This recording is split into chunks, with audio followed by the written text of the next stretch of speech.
శ్రీ గురుభ్యో నమః. శ్రీ మహాగణపతి నమః. కర్కాటక రాశి వారికి ఈ యొక్క జూన్ నెలలో ఎలా ఉండబోతుందని చూద్దాం. కర్కాటక రాశి వారికి జూన్ నెలలో అనుకూలమైనటువంటి ఫలితాలు ఎక్కువగా గోచరిస్తూ ఉన్నాయి. కర్కాటక రాశి మనం గమనించినట్లయితే తృతీయంలో ఉన్నటువంటి కేతువు అనుకూలమైనటువంటి స్థానంలో ఉన్నాడు. ధైర్య సాహసాలతో మీరు చేసేటువంటి ప్రయత్నాల్లో అనుకూలత అనేది ఎక్కువగా ఉంటుంది రాశి వారికి. అష్టమంలో శనిగ్రహ సంచారం జరుగుతున్నప్పుడు అష్టమ శని దోషం అనేది ఎక్కువగా ఉందన్నమాట. దాని ప్రభావం ఉన్నప్పటికీ కూడా ఇప్పుడు ఈ సంవత్సరంలో ఆల్రెడీ గురువు వచ్చినప్పటికీ చాలా మంచి స్థానంలోకి మారాడన్నమాట. రాశి వారికి లాభస్థానాల్లోకి వచ్చినప్పటికీ గురుగ్రహ సంచారం జరిగింది మే 1వ తారీఖున. అప్పటి నుంచి రాశి వారికి వచ్చినప్పటికీ కొంచెం రికవరీ అనేది ఉంటుంది. గత సంవత్సరంలో పోగొట్టుకున్నటువంటివన్నీ మే నుంచి రాశి వారికి రాబోతున్నటువంటి సంవత్సరం మొత్తం కూడా అనుకూలమైనటువంటి ఫలితాల కన్నా కొంచెం ఎక్కువగా ఉంటుంది అన్నమాట. బెటర్ రిజల్ట్స్ అనేది కానీ ఉంటుంది. ఈ యొక్క నెలలో మనం గమనించినట్లయితే రవిగ్రహ సంచారం అనేది లాభస్థానంలో జరుగుతున్నది. లాభస్థానంలో ఉన్నటువంటి రవి పూర్తి యోగకారకుడు. వృత్తిపరంగా వ్యాపారపరంగా కూడా అనుకూలమైనటువంటి ఫలితాలు ఎక్కువగా ఇవ్వగలుగుతాడు. ధన సంబంధితమైన విషయాల్లో కూడా అనుకూలత అనేది ఎక్కువగా ఉంటుంది. లాభస్థానంలో గురువు, రవి, బుధుడు, శుక్రుడు కలిసినటువంటి కాంబినేషన్ ఉందన్నమాట. మొదటి 15 రోజులు ఈ కాంబినేషన్ లాగే ఉంటుంది. 15వ తారీఖున వచ్చేటప్పటికి రవి లాభస్థానం నుంచి వ్యయ స్థానానికి మారబోతున్నాడు అన్నమాట. అదేవిధంగా బుధుడు, శుక్రుడు కూడా వచ్చేటప్పటికి వ్యయ స్థానంలోకి మారబోతున్నారు. ఎప్పుడైతే రవి వచ్చేటప్పటికి వ్యయ స్థానంలోకి సంచారం చేస్తాడో అప్పటి నుంచి వచ్చేటప్పటికి కొంచెం ఆరోగ్యపరంగా, ధనపరంగా ఖర్చు అనేది కొంచెం ఎక్కువగా ఉంటుంది రాశి వారికి. ఆ విషయంలో కొంచెం జాగ్రత్తగా ఉండాలి. ముఖ్యంగా డబ్బు అధికంగా ఖర్చు పెట్టే విషయంలో కొంచెం కంట్రోలింగ్గా ఉండాలన్నమాట. ఇన్వెస్ట్మెంట్స్ 15వ తారీఖు తర్వాత మీరు చేసేటువంటి ఇన్వెస్ట్మెంట్స్ అంతగా అనుకూలించే పరిస్థితిగా గోచరించట్లేదు. కాకపోతే లాభస్థానంలో ఉన్నటువంటి గురువు వచ్చేటప్పటికి ధన సంబంధితమైన విషయాల్లో ఇన్ఫ్లో అనేది బాగానే ఉంటుంది రాశి వారికి. వ్యాపార పరంగా కానీ, వృత్తిపరంగా కానీ మీరు పెట్టినటువంటి డబ్బు 10 రెట్లు పెరిగింది అని చెప్పి మీకు తెలియటం అనేది జరుగుతుంది. మీరు ఎప్పుడో ఇన్వెస్ట్మెంట్ చేసినటువంటి ఒక భూమి లేకుండా ఉంటే ఎక్కడ కొన్నటువంటి స్టాక్స్ కానీ, నువ్వు వదిలేసినటువంటి స్టాక్స్ కానీ, మర్చిపోయినటువంటి స్టాక్స్ ఏవైతే ఉన్నాయో అవి పెరిగాయని, ఆ యొక్క భూమి రేటు పెరిగిందని తెలుసుకొని అది మానసిక సంతృప్తికి గల కారకంగా తయారవుతుంది. స్నేహితులు, బంధువులు మరియు అదేవిధంగా చాలా దూరంగా జరిగినటువంటి వారితో కూడా సత్సంబంధాలు అనేది మళ్ళీ మెరుగుపరుచుకోగలుగుతారు. ఈ యొక్క నెలలో 15వ తారీఖు తర్వాత వాళ్ళని కలవటం, వాళ్ళతో గడపటం, వాళ్ళతో గడిచిపోయినటువంటి ఏవైతే కొన్ని ఇష్యూస్ ఉన్నాయో వాటిని మర్చిపోయి మీదట ముందు అందరం బాగుండాలి అని చెప్పి మీరు తీసుకునేటువంటి కొన్ని నిర్ణయాలు అందరూ స్వాగతిస్తారు. ఆ విషయాలు మీ మానసికంగా కూడా మీరు చాలా ఆనందపడతారు. ఎందుకంటే మన ఫ్రెండ్స్ మరియు అదేవిధంగా బంధువులు అంటే స్నేహితులు, బంధువులు వీరి యొక్క తోడ్పాటు అనేది చాలా ముఖ్యం జీవితంలో మన పైకి ఎదగటానికి.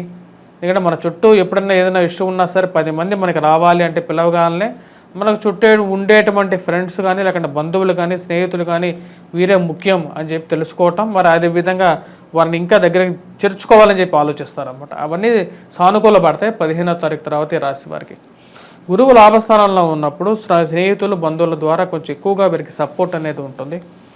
ఫైనాన్షియల్ మూమెంట్తో పాటు ఆర్థికంగా మరియు అదేవిధంగా బంధువర్గంతోనూ కొంచెం సత్సంబంధాలు అనేది ఎక్కువగా ఏర్పడుతూ ఉంటాయి.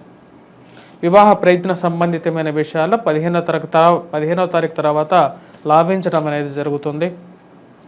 మరియు అదేవిధంగా బాత్రూమ్ సంబంధితమైన విషయాలు అంటే బ్రదర్స్ సిస్టర్ రిలేషన్షిప్స్ అనేవి కొంచెం అనుకూలమైనటువంటి ఫలితాలు గోచరిస్తున్నాయి. అంటే సత్సంబంధాలు అనేది కొంచెం మెరుగుపడే అవకాశంగా గోచరిస్తూ ఉన్నది.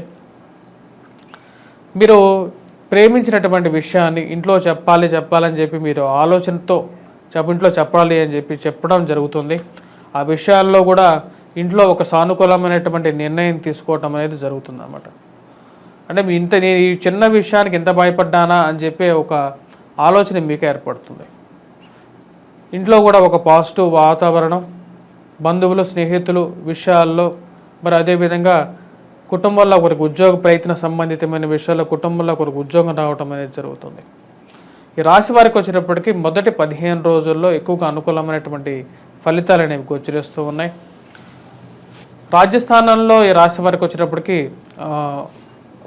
కుజగ్రహ సంచారం జరుగుతుంది అన్నమాట. కుజుడు ఎప్పుడైతే రాజస్థానంలోకి సంచారం చేస్తాడో ఈ రాశి వారికి ఉద్యోగ ప్రయత్నాల్లో అనుకూలత ఉన్నప్పటికీ కూడా ఏదో ఒక రకమైన అడ్డంకి ఏర్పడుతూ ఉంటుంది. అది రాజకీయ పరంగాను, అదేవిధంగా మీరు పనిచేస్తున్నటువంటి కార్యాలయాల్లోనూ కొన్ని అడ్డంకులు ఏర్పడుతూ ఉంటాయి. అవి ఎలా ఎదిరించి మనం ముందుకు వెళ్ళాలి అని చెప్పే విషయంలో ఎక్కువగా ఆలోచిస్తూ ఉంటారు. ఆ యొక్క ఎదిరించడానికి, ఆ విషయాల్లో ఎలాగ సొల్యూషన్ తీసుకురావడానికి మీరు చేసేటువంటి ప్రయత్నాలు అనేవి ఒక ముడికి రావడం జరుగుతుంది అన్నమాట. గృహవాహన కొనుగోలు సంబంధితమైన విషయాల్లో సానుకూలమైనటువంటి ఫలితాలుగానే చెప్పవచ్చు. ఇంట్లో వాళ్ళందరూ కలిసి ఒక నిర్ణయం తీసుకోవాలి, ఒక మాట మీద ఉండాలని చెప్పి నిర్ణయించుకుంటారు. ఇంట్లో ఒకరికి ఉద్యోగం రావడం మీ మానసిక సంతృప్తికి గల కారకంగా తయారవుతుంది. ట్రాన్స్ఫర్స్ రిలేటెడ్ ఇష్యూస్లో ఒక సానుకూలమైనటువంటి నిర్ణయం పొందడం అనేది జరుగుతుంది. ఉన్నత స్థాయిలో ఉన్నటువంటి వారితో సత్సంబంధాలు మెయింటైన్ చేయగలుగుతారు. ఎవరు వచ్చినా సరే ఆఫీస్లో మీ పేరు చెప్పడం జరుగుతుంది అన్నమాట. అది మీ మానసికంగా కూడా మీకు ఎంతో ఆనందాన్ని కలిగిస్తుంది. అంటే 10 మందిలో మీరు ఒక గుర్తింపు తెచ్చుకోగలుగుతారు. ఆ గుర్తింపు చాలు, నాకు 10 మందిలో నన్ను రికగ్నైజ్ చేస్తున్నారు అనుకుంటారు. ప్రమోషన్స్, ఇంక్రిమెంట్స్ విషయంలో కూడా ఒక అడుగు ముందు ఉండగలుగుతారు. విద్యార్థులకు అనుకూలమైనటువంటి కాలంగానే చెప్పొచ్చు. పోటీ పరీక్షల కోసం ప్రిపేర్ అవుతున్నటువంటి వారికి ఒక సానుకూలమైనటువంటి ఫలితాలు పొందడం అనేది జరుగుతుంది. ఆరోగ్యపరంగా చిన్న చిన్న సమస్యలు ఉన్నప్పటికీ కూడా వాటన్నిటిని అధిగమించగలుగుతారు ఈ రాశివారు. ఈ అష్టమంలో ఉన్నటువంటి శని యొక్క సంచారం ఏదైతే జరుగుతుందో అది జీవిత భాగస్వామి ఆరోగ్య సంబంధితమైన విషయాల్లో కొంచెం ప్రభావం చూపించే విధంగా ఉంటుంది. ఆరోగ్యపరంగా కూడా చిన్న చిన్న చిక్కులు అనేది ఏర్పడుతూ ఉంటాయి. ఆ యొక్క చిక్కుల నుంచి బయటకు రావడానికి ఎక్కువగా ప్రయత్నం చేయాలి రాశివారు. దూర ప్రాంత ప్రయాణ సంబంధితమైన విషయాలు లాభించే విధంగా ఉంటాయి. విదేశీయాన ప్రయత్న సంబంధితమైన విషయాల్లో సానుకూలమైనటువంటి ఫలితాలు పొందడం అనేది జరుగుతుంది. గత సంవత్సరంలో వీసా స్టాంపింగ్ 2-3 సార్లు చేసుకున్న తర్వాత కూడా పోలేనటువంటి పరిస్థితి, స్టాంపింగ్ కోసం ప్రయత్నం చేసి వెనక్కి వచ్చినటువంటి పరిస్థితి. ఆ యొక్క పరిస్థితుల నుంచి ముందుకు వెళ్ళగలుగుతారు. చిరకాల వాంచేటటువంటి విదేశీ విద్య, మరి అదేవిధంగా విదేశీ ఉద్యోగం గురించి మీరు చేసేటువంటి ప్రయత్నాల్లో ఒక సానుకూలమైనటువంటి నిర్ణయం అనేది తీసుకోవడం జరుగుతుంది. ఆ సానుకూలమైనటువంటి ఫలితాలు రావటం మీ మానసిక ఆనందానికి గల కారకంగా ఉంటుంది. ఉద్యోగ ప్రయత్నాల్లో అనుకూలత అనేది పొందడం అనేది జరుగుతుంది.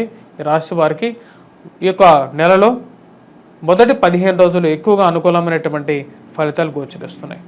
ఈ రాశి వారిని గమనించినట్లయితే ఎటువంటి పరిహారాలు చేసుకోవాలి అని మనం చూసినట్లయితే, ఈ రాశి వారికి వచ్చేటప్పటికి 1000 స్థానాల్లోకి రవిగ్రహ సంచారం జరగబోతున్నది 15వ తారీఖు తర్వాత. జూన్ 15వ తారీఖు నుంచి సూర్యారాధన అనేది చేయాలి, సూర్యగ్రహ ఆరాధన చేయాలి. 1000 స్థానాల్లోకి రాబోతున్నటువంటి బుధుడు, శుక్రుడు ధన సంబంధితమైన విషయాల్లో అనుకూలమైనటువంటి ఫలితాలు ఇవ్వగలుగుతారు. 12, 13, 14వ తారీఖు వరకు ఈ 2 గ్రహాలు కలిసి 1000 స్థానంలో ఉండబోతున్నాయి అన్నమాట. 1000 స్థానంలో ఉన్నటువంటి శుక్రుడు, బుధుడు కూడా ఎక్కువగా ధనయోగ కారకులు అని చెప్పి శాస్త్రంలో చెప్పబడింది అన్నమాట. కుజుడు అంత యోగకారకమైనటువంటి ఫలితాలు ఇవ్వట్లేదు రాశి వారికి. రాజస్థానంలో ఉండేటువంటి కుజుడు యోగ్యాన్ని ఇవ్వడు. మరో ఈ రాశి వారికి 15వ తారీఖు తర్వాత రవి కూడా వచ్చేటప్పటికి 1000 స్థానంలోకి ఉన్నప్పుడు కూడా తక్కువమైనటువంటి ఫలితాలు వేస్తాడు. సో మొదటి 15 రోజులు ఎక్కువగా పాజిటివ్ రిజల్ట్స్ అనేది ఎక్కువగా గోచరిస్తున్నాయి రాశి వారికి. కానీ గురుగ్రహ అనుకూలత వీరిని బాగా కాపాడే విధంగా ఉంటుంది. కుటుంబంలో చిన్న చిన్న కష్టాలు, నష్టాలు ఉన్నప్పటికీ కూడా ఆ యొక్క వాటన్నిటిని మినిమైజ్ చేసుకుంటూ ముందుకు వెళ్ళగలుగుతారు. చేసుకోవాల్సినటువంటి పరిహారాలలో 15వ తారీఖు తర్వాత, అంటే జూన్ 15వ తారీఖు తర్వాత వీరు సూర్యారాధన అనేది చేయాలి. సూర్యగ్రహ మంత్ర జపాన్ని పఠించాలి.